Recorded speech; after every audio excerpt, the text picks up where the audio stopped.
Hi, I'm Paul from Seametrics, and today we'll be changing the battery in an AG-3000 or an AG-90 meter. Notice that the housing of the base model units look the same, and changing the battery will be a similar process in both meters. Don't forget that Seametrics offers one free battery replacement with your warranty registration, and your registration can be done at Seametrics.com.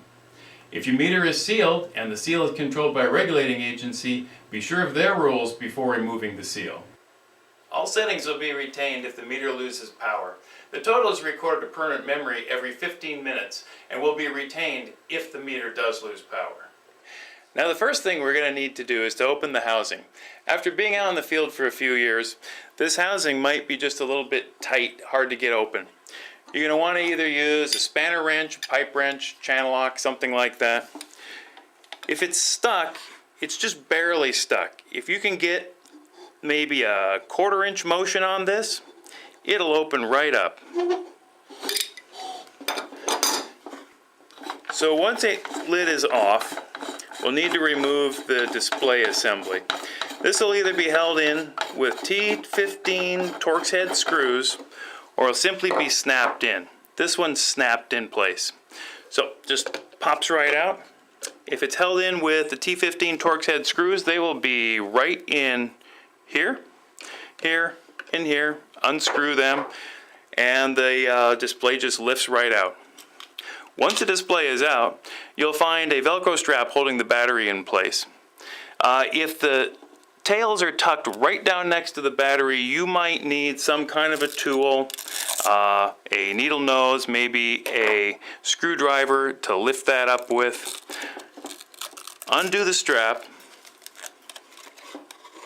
pull out the battery, unplug the battery, and in your battery replacement kit there will be a new battery.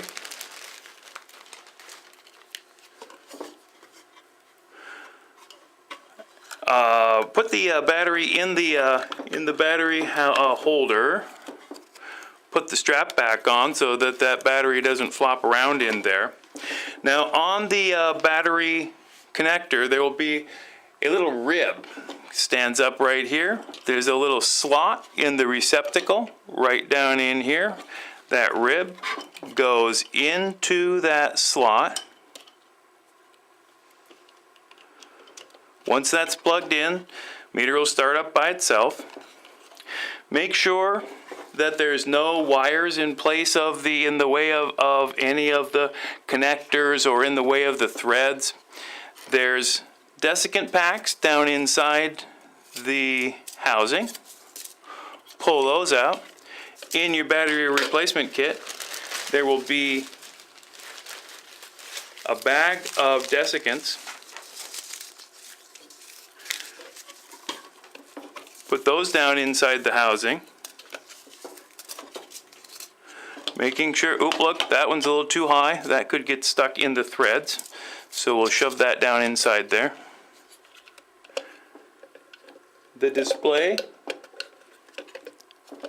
snaps right back down on these standoffs.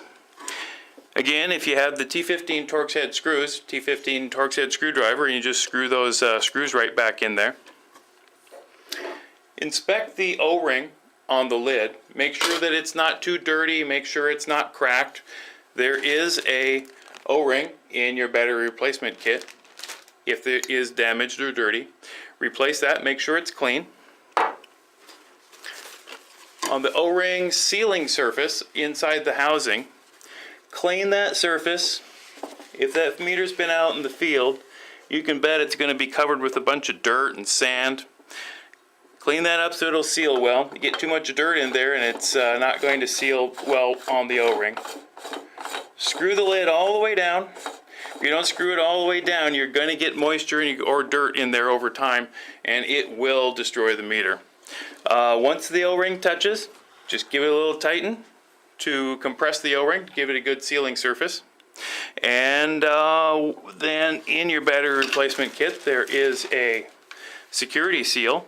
If your meter needs a security seal, connect the seal and you're done.